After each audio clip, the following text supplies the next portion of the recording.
So we're going to go ahead and get started. Welcome everyone. I'm Kashima, Assistant Director of Alumni and Volunteer Experience at the University of Chicago. Very excited to welcome you all to our monthly Mind Your Career webinar series entitled Leveraging LinkedIn for Professional Success, led by career coach Holly Crawford. Holly is a certified career coach, speaker, author based in Atlanta, Georgia, where she's coaching companies to help people find and succeed in their dream job. Since 2002, her team of coaches has helped thousands of people, and we hope that she will be very beneficial and helpful for you all today. As we dive into today's conversations, feel free to submit your questions in the Q&A box if possible. And we'll address as many questions during the discussion. And after the webinar, a brief survey will pop up and we'd love to hear your feedback. So if you can complete that, that'll be great. And then we will be sending a recording and additional resources after this webinar, hopefully by Friday. So please keep an eye out for that in your inbox. Now, with that said, please welcome Holly. Thanks, Kashima. Greatly appreciate it. And thank you all for being here today from all over the world. Very impressed with you focusing on and taking the time, I should say, to focus on how to leverage LinkedIn for different purposes, professional success. But please know that we're going to be talking about advice that will go across the board, including job seekers, but also non-job seekers as well. So Kashima already gave great introduction, so I won't belabor this. My undergraduate degree is from Vanderbilt, and I have a master's degree actually from the University of Illinois at Chicago. So, huge fan of Chicago. I lived there for almost 10 years, a long time ago, and have been coaching and training since 2002. The advice we're going to give you today is advice that we give to all of our clients. And one of the things that I wanted to share really quickly before we dive into the content is I don't want you to feel overwhelmed with so many different action steps. So remember that this process of updating your LinkedIn profile, getting it into shape, and starting to use it, it takes some time. So be patient with yourself. And we are going to give you a copy of the slides. I'll show you that in a moment.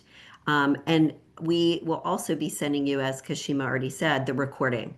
So pick one action step that makes the most sense for you and your situation, where you're at with LinkedIn, that you will take on in the next week. And then the rest of them you can continue with over time. So let's go ahead and dive in. So, why are we here in the first place to talk about LinkedIn? There's tons of statistics out there if you take a look at the slide of users, etc. And I think we can all agree, for the most part at least, that LinkedIn is the most popular and most widely used professional networking site as well as job seeking site, depending on the industry that you're in, etc. If you look at the right-hand side, a couple of things I want to share here just really quickly is number one, for job seekers, employers and recruiters use LinkedIn heavily to find candidates they want to bring in for interviews. Number two, branding is critically important on LinkedIn. And the reason why I say this is because what we find when clients come to us to get help with LinkedIn, whether it's job seekers or not, just for professional development and visibility, people tend to fall down a little bit more on the branding piece of it. So we'll talk about that as we go today. They're good at maybe, okay, I'm selling myself effectively and I'm putting my results in there, but they're not quite branding themselves as well as we would like. And the third thing to share on this slide, and then we'll go to the next slide here, is I actually do find that the LinkedIn blog can be a really helpful resource for people because they give you tips and tools, not just for leveraging LinkedIn, but for different professional development topics as well, which is great. And we want to talk today about LinkedIn, and then I'll go to our agenda and I see a question that came through already, which is great because I'm going to answer those throughout. Please feel free to post your questions as we go because I will pause and answer them. But I want to kind of expand your thinking a little bit as it relates to LinkedIn and the reasons why we feel it's really important to use it. I'll tell you that our more senior level clients that we work with, who are executives, we work with people in all levels of an organization. Um, but our more senior level people, people who are just, they're older, more senior in their career, they just naturally use LinkedIn more frequently without thinking about it. They'll post something, they'll check out what other people are doing in their industry to just stay on top of things. And this is where we want everyone to get. The reasons why LinkedIn is important is it's helpful to brand yourself as a professional and as an expert. It helps position you as an expert in your field, even if it's more for you about because you're in a sales position or you need to increase trust with your client base. LinkedIn is also a place where you can learn from other people, exchange ideas, and stay in the know with what's going on in your industry. It's obviously, as we know, a way to strengthen and expand your network. And we do find, and we actually have had clients tell us who are in a client facing role that someone before talking with them, they'll go check out their LinkedIn profile first before setting up a call with them. So we just know that this is like one of the main things for people to kind of check you out. Okay. So let's go through our agenda. I'm going to put a link to the slides in the chat right now. So if you want to download them there, or you can use the QR code. But the three things we're going to talk about today is enhancing your profile, making those connections, sharing information, and branding yourself as effectively as possible. We are going to do Q&A a little bit at the end, but I definitely, as I said, I encourage you, please, to put comments and or questions in the Q&A box because I'd love to hear about resources that you've used too. And a quick question we've got, everyone I know or talk to says, used to be useful, but is now just a source of spam, goody, goody, useless post stream. Thank you for sharing this because we have heard this from a lot of clients. And I do believe and agree that LinkedIn has moved in the direction a little bit more of almost like Facebook, where people are posting things in some cases that are more personal than they really should be. And yes, you can get spammed because companies and organizations purchase, and I'm totally forget. Oh, it's Sales Navigator, and they can send you messages for services that they might be trying to provide or whatever it is. So you're right. It is airing or moving in the direction where I agree with you to a certain extent that it's becoming like the usefulness is becoming a little bit muddy, which is not good because on the other side of this, I still believe that it is one of the best ways to brand yourself, put yourself out there, network, find people that you want to network with. But I would definitely recommend, for example, you've got to do like get through your messages as often as you can, delete those ones that are going to be spam. Take your, if you're getting spam emails too, take your email address off of there. And if you're getting like spammed calls, like you notice that, use a Google Voice number there.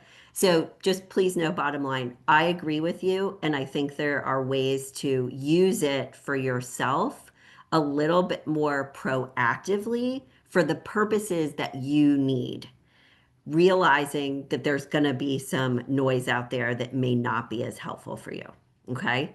Because I will still say, as we look at these first steps briefly, and in just a second, we're going to do a really quick poll that people are still going to try to find you in a lot of cases on LinkedIn, or if they Google search you, your LinkedIn profile might be the first thing that comes up.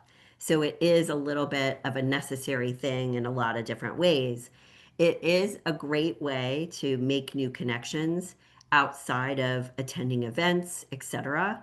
And then sharing that information, I would only be posting periodically, if at all, depending on your situation. So use it for to your advantage for your purposes and as best as you possibly can, kind of tune out the noise a little bit.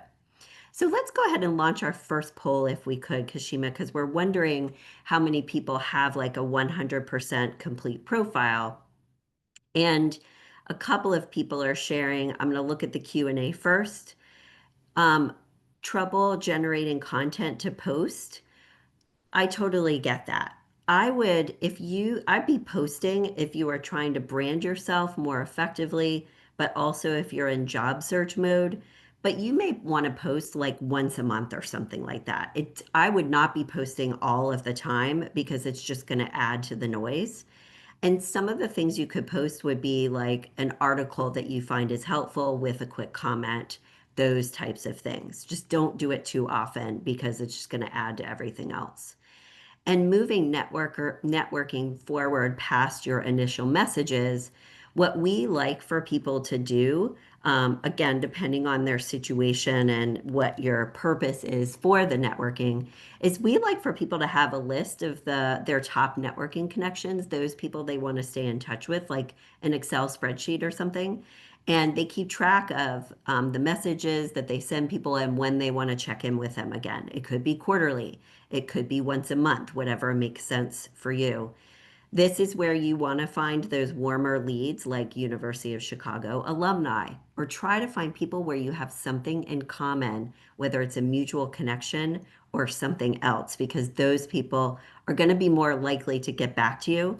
However, I will tell you that networking, just in general, including on LinkedIn, is going to end up being a little bit like sales. If you get a 10 or 20% return rate and you're trying to increase your networking connections, that means you need to reach out to more people. Okay, so let's go ahead and end our poll and we'll show the results. And we've got let's look at these results really quickly. Oh, and we did all three at once. That's fine. So 100% complete profile. Most people don't. Just work towards that as best as you can. Please know that just because it's not 100% complete does not mean that someone's not going to connect with you.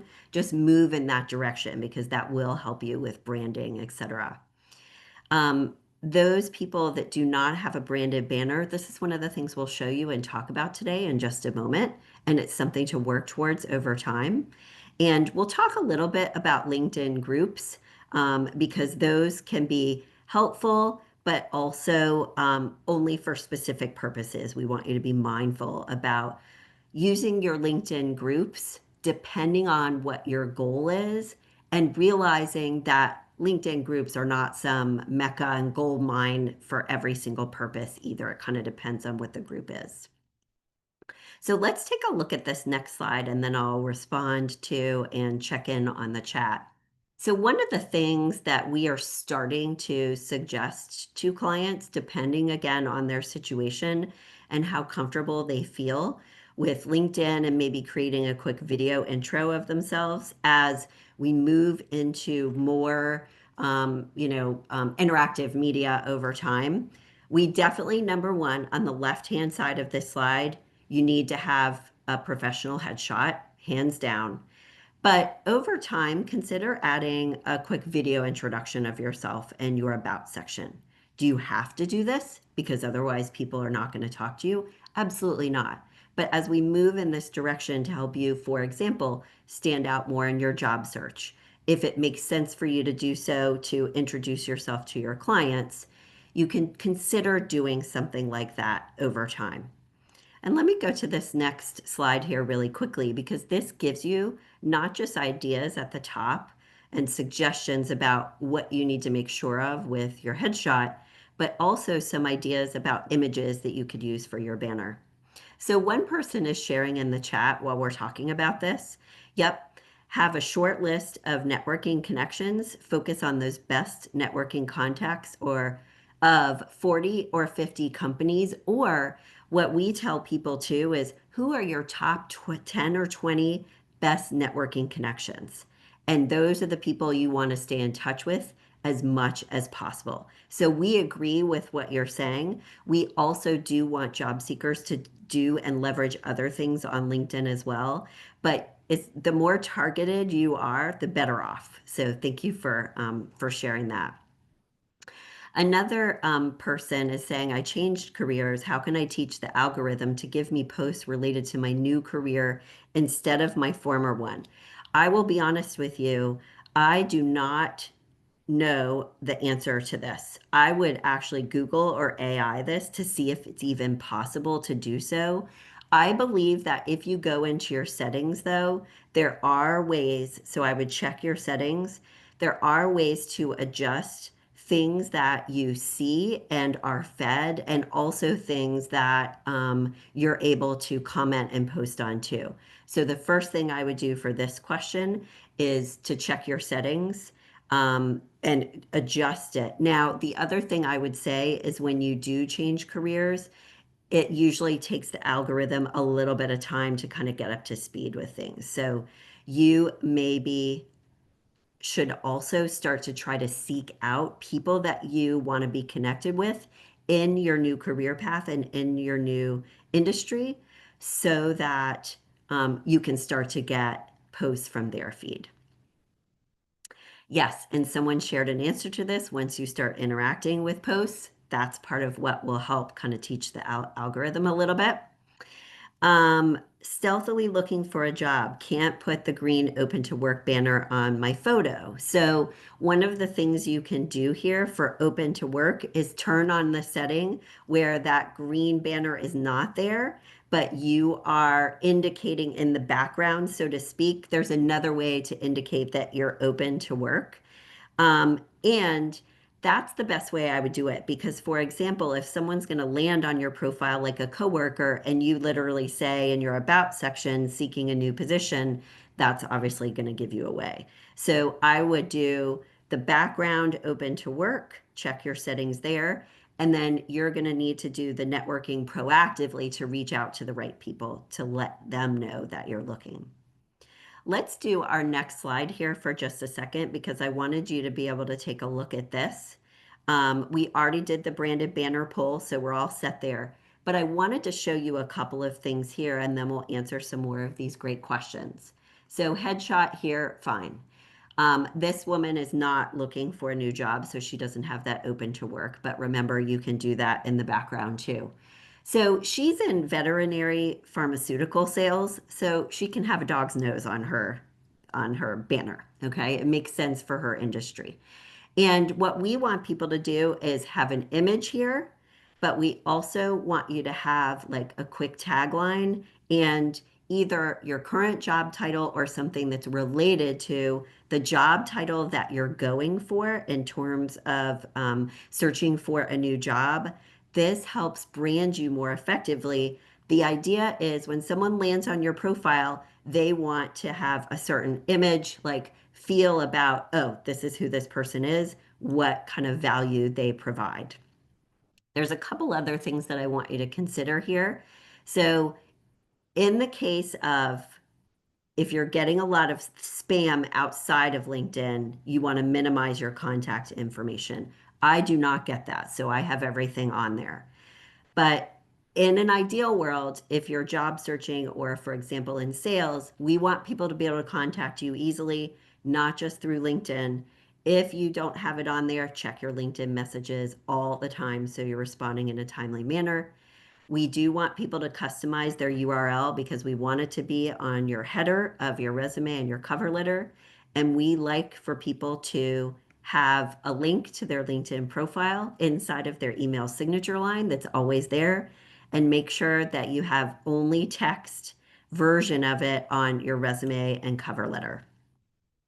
So another person is asking, more than half my connections list in fields, yeah, are recently lost their jobs. Having trouble finding how to use LinkedIn to help myself when most posts I see are from connections trying to sell themselves for new jobs. Totally understand. This piggybacks on what we said before.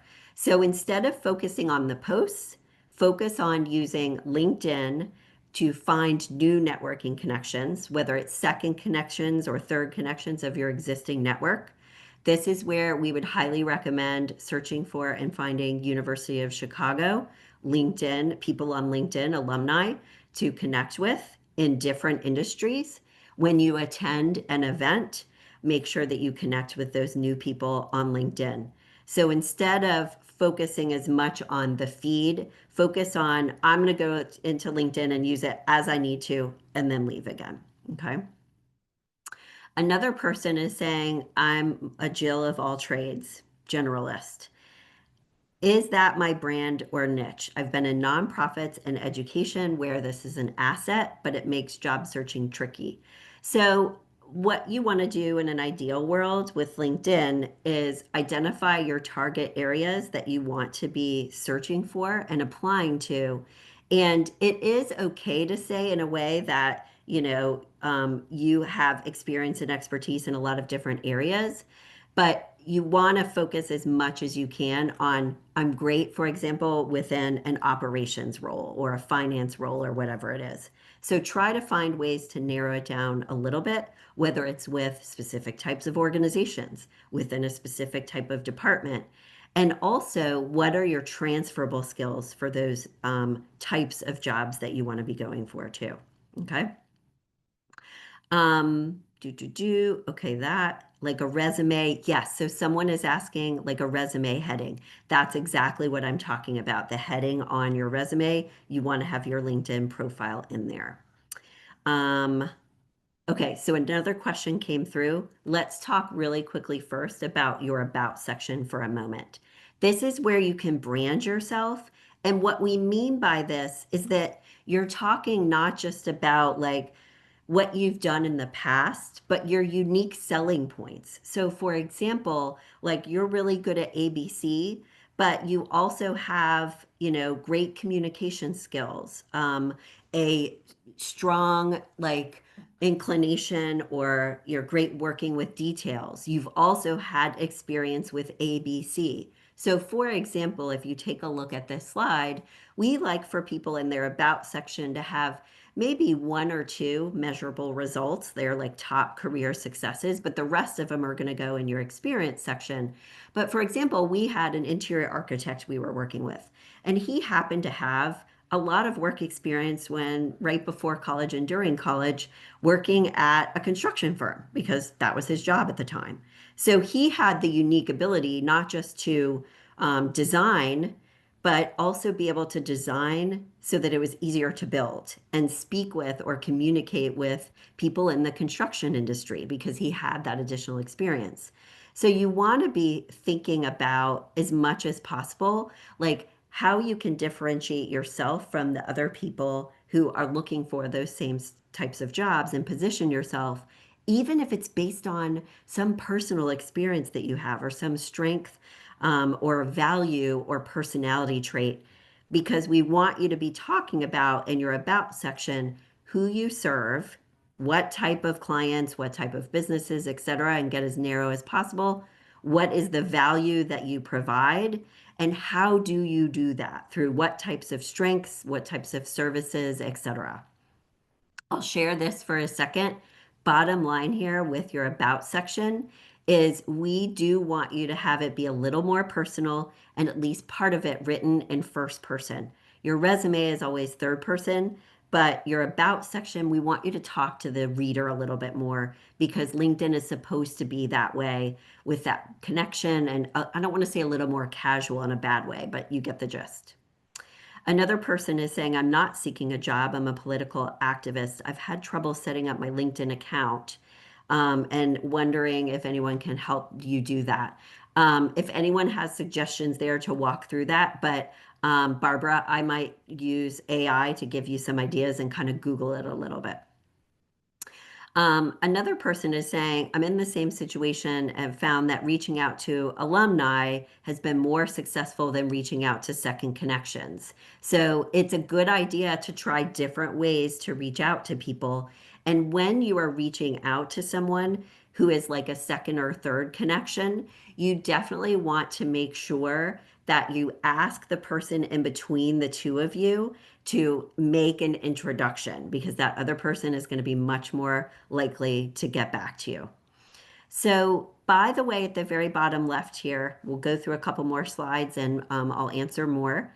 You can use AI to get some ideas about your video, for example, about what you want to write in your about section. Do not use it just from scratch, though, and copy and paste because recruiters and employers can tell. And I think a lot of people are starting to be able to tell if something was solely written by AI and they don't like it. So use your voice as part of your writing as well. These are two examples of possible content that you can use in your About section, just to give you some ideas. Remember in the chat box, and I'll put this here again, there I will, let's see, do the slides. You can grab the slides if you want to. Okay, so let's talk next about your experience section. Oh, and thank you for mentioning the Q&A box because I'm looking at the chat, I overlaid it. So with your experience section, to help you stand out a little bit more, everybody, in addition to your bullet points and your results, consider adding some testimonials in there from clients, etc. Artifacts, PowerPoints, presentations, projects that you worked on too. Okay, this can help you stand out in a lot of different ways. Okay, I think we're good. Let me look at the Q&A. I use a word cloud for my banner. I think that that's fine. It kind of depends on what it says. So I would say it's okay for the most part, again, depending on what it says. Another person is asking how to use LinkedIn after being out of the corporate world for a long time to job search, etc.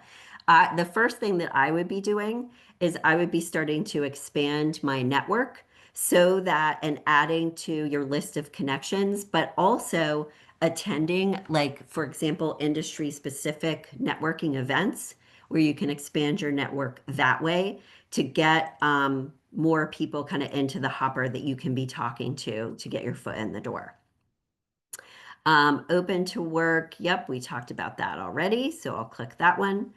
I think my bio has been the same for a number of years. Unsure if it's well received or has it stagnated.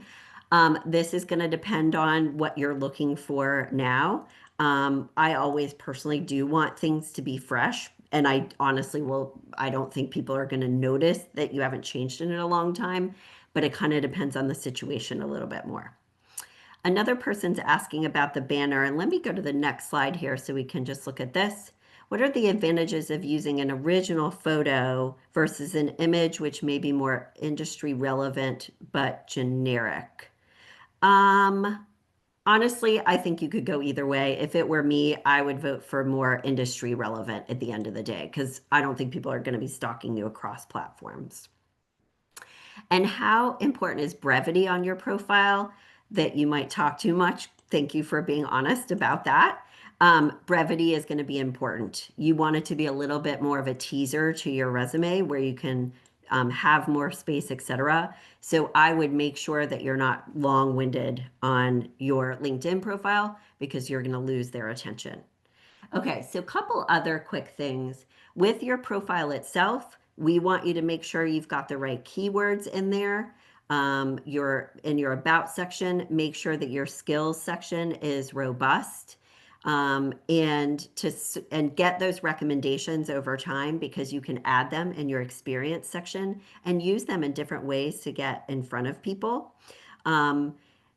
Put your or check your settings, not just open to work settings, but also every other setting that you have for privacy and everything else.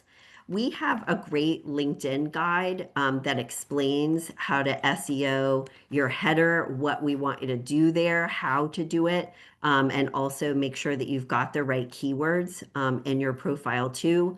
Feel free to check that out. And basically, you want to have some good keywords in your banner, but also in different specific sections of your LinkedIn too. Let's take a look at making connections here for a few minutes. And we've got a couple more questions that are coming through, which is great. So I hate to say this because in the past, LinkedIn was less of a popularity contest, but now having 500 plus connections does get you more on LinkedIn. So this is where I want you to leverage your alumni network, go through literally your phone and add people to your LinkedIn network because at the end of the day, it does give you access to more possible second and third connections, which can help you, especially for your job search. So make sure that you're part of your University of Chicago Alumni Association LinkedIn group and any other maybe industry specific groups, but also are connected with people as well. Is the link broken? Oh, it is broken. Sorry, let me fix that. We'll keep talking and I'll send you the right one right now. Apologies for that. So, do expand your network. Here is the right link. Thanks for telling me that. Do go ahead and expand your network because it can help in the long run. But like we said, you want to use everything as targeted as possible for your purposes. When you've gotten to close to that 500, so to speak, this is where you want to start reaching out to people who are maybe influencers in your industry so that you can follow them and stay abreast of like what's going on with your industry and all of that. And I think, especially when you get to, or when you need to get to the 500 connections, it is okay to go ahead and accept connection requests from people as long as they look reputable and not like a stalker or scary. Okay. Now, couple things with LinkedIn Premium and making connections as well. And then I see some more questions that came through. We'll get to those now. It is a good idea, per what we were saying earlier, to follow organizations that you're interested in.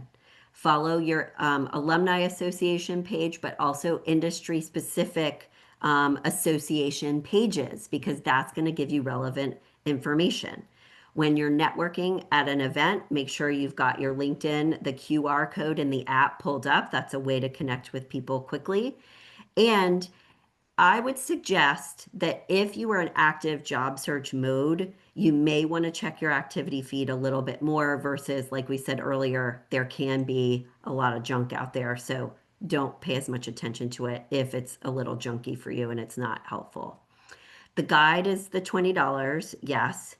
Another question was tech jobs profile greater than 15 years. No, I wouldn't put jobs that are older than 15 years on LinkedIn. Verification, I would probably just skip it for now. People aren't too worked up about the verification quite yet these days. And another person is asking, and let me go to this next slide so we've got it. My headshot in LinkedIn is about 10 years old. Yeah, contemporary headshot would be more revealing of my age. I think it's better to have something that's more real because you don't want someone to get like on a Zoom interview with you and be like, whoa, this isn't the same person. So do something as best as you can, like whether it's maybe you wear your hair in a more contemporary fashion, an outfit, color it a little bit, like, but I also say too that what you want to be doing is you want to be applying for jobs where the age is going to be an asset as much as possible as well. I just want people, I prefer transparency and being like not having the confusion there. That's my vote. If you are asking for a connection request, always go through the person in between you.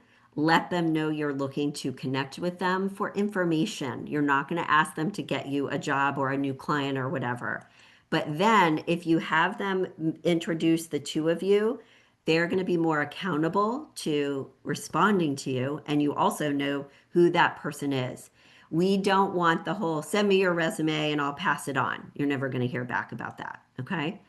So, especially when you're in the app as well, and then on this next slide, I'll pause and answer a couple more questions. Make sure that you send a note before you send the request because, per what was said earlier, people are getting a lot more spam on LinkedIn. They're more likely to ignore you for sure if you don't include a note very specifically about how you found them, a mutual like interest or commonality that you have between the two of you, like being a fellow alum, because they're not going to respond to you otherwise. So be really careful with that. Here's what I would say here is notifications for a professional, like you got a certification or something like that. I think those can be useful if it's something that's worthwhile for people to actually read.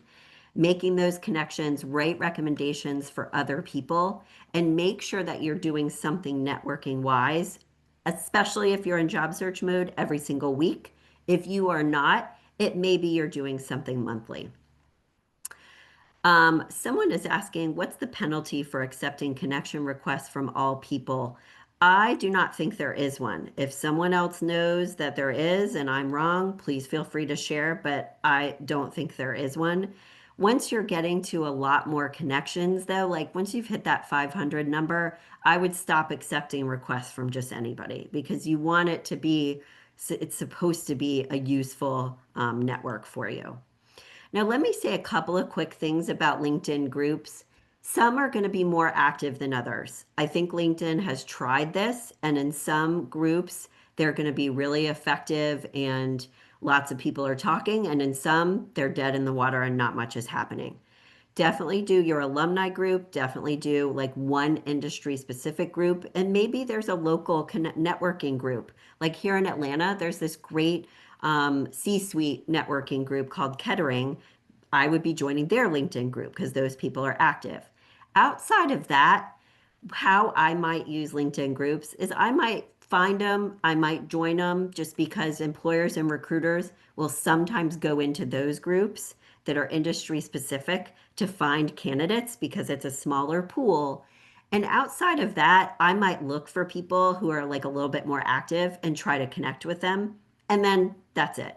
I don't think you have to go into them all day long and, check out posts, etc. But there could be some valuable information in some of them that it's worthwhile, especially let's say if you're searching for a new job, you might make a really good connection. We've had clients do that with people who were in a LinkedIn group and really, really active. So, the other thing that I definitely want you to check out as part of job searching, but also networking as well, is it can be helpful to pay some attention, like once a week, give or take, to the who has viewed my profile feed.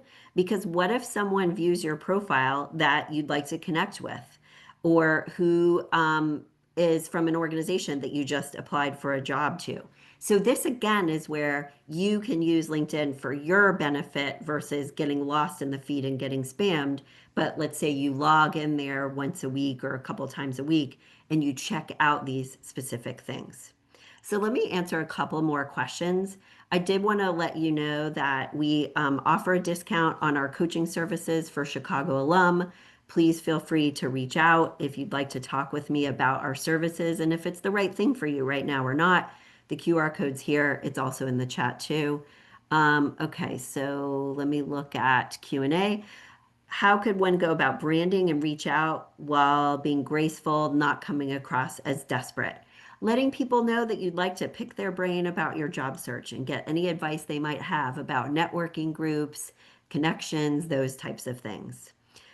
Email address, use one that's contemporary, not AOL, Yahoo, Mindspring. And also, yes, full first and last name is fine, or if that's already taken, you can use, an initial or something like that. But use your name, have it look professional. In the chat, we've got most people I've worked with are dead or retired. Should I give up and focus on startup applying AI to virtual and accurate networking? Never had keyword oriented, no tech jobs when ageism is not a key.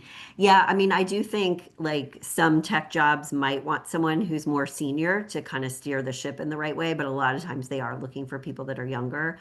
I would do what you're talking about, like using a little bit of AI for the networking and trying to find organizations and jobs that are going to value your age. It looks like the second one I answered already, or the one that's there. Let's take a look at this next slide here because I want to make sure we get to Q&A at the end too. If you are trying to stay in front of people for job search purposes, for example, or really trying to establish your brand, I do think it's okay to share some posts. Like I said, maybe it's once every other week or once a month or something like that. Don't blow up the feed and go crazy with it. But you can share an article that you found that you thought was interesting and helpful. You could share like an inspirational quote. Don't share a bunch of personal stuff that is like not relevant to being professional or job seeking or branding. Make sure that if you do this, write a few sentences about why you're sharing that post so people know kind of what's going on. And some of the other things that you can do to share information with your network, there's lots of different things, like a recent graph that you developed for a specific client. Be careful about privacy and not sharing, obviously. But here are some examples of things that you might share. Another person is asking about employment gaps. Um, Tending to elder care, list these as one lump or list the individual jobs.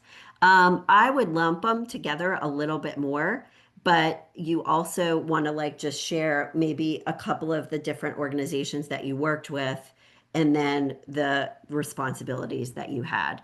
It isn't ideal for people to look like they've jumped around too much. So I err on the side of lumping things together a little bit. Kind of depends on your situation. Um, okay, there's that. Checking who's viewed your profile is a great idea. Okay, cool. Oh, I think I went down too far. Bear with me. LinkedIn has been trying to get group messaging, yeah, for 5 years. It's still kind of falling on its head. Do you have to pay to see who has viewed your profile? Yes, premium for job seekers, it's worth it because then you can see more detail about who has viewed your profile.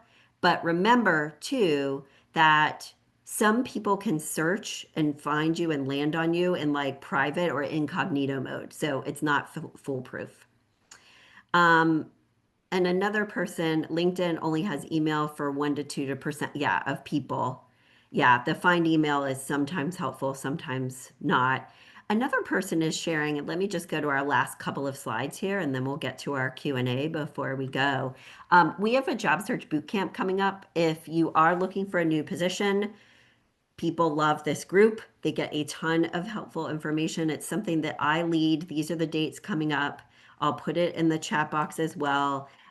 If you have questions about it, Kashima also put my sorry, not my LinkedIn, my email address. So two things I want to say about that is I'll put the boot camp here. And if you do have questions about anything we've talked about today, and we do not get to your question, feel free to email me. Sorry, I'm trying to do too many things at once. So my email is in the chat box as well. Okay, so that's that. We want you to pick one action step, like we said. Feel free to put that in the chat box. We'd love to see some action steps. And one person is sharing, and thank you for this too. I found value in sharing personal posts every 3 to 6 months. My posts on AI and business get views and interactions in the mid 100s, and the personal posts get thousands. So again, is keep it professional, but in some cases for people, this can help you expand your reach a little bit more. And it's an easy way to stay in front of people versus having to message people one by one. There's more comments in the chat. Kashima, before we go, and actually, I see another question that came through, but I wanted to allow you to say anything before we go too. What is defined as an impression on LinkedIn? It's if someone viewed or saw your post. So an impression is people that have seen the numbers of people that have seen your post, basically. That's a short answer to it. A lot of great questions. I love it. And I really appreciate you all asking them along the way. We've switched this up so that we can do that. I love it because it's more interactive. We're answering your specific questions, and you don't feel like you have to hold everything to the end, too. So, Kashima, while we're waiting for any more comments or questions to come through, anything that you'd like to announce or say? Um, well, first, thank you so much for this really helpful presentation. I certainly learned a lot about LinkedIn, and I hope everyone was able to walk away with some really good tips and advice to apply to your own LinkedIn profile. As a reminder, before you go, a short survey will appear. So if you could complete that survey, your feedback does help us determine future topics. So if you can complete that, that'll be really helpful. And again, this will be recorded, so and posted on our YouTube channel. So just give me a few days and I'll be sure to email you all a recording and any of the slides and additional resources that Holly has shared this afternoon. That's awesome. I appreciate that. And I'm actually going to put my LinkedIn profile in here too.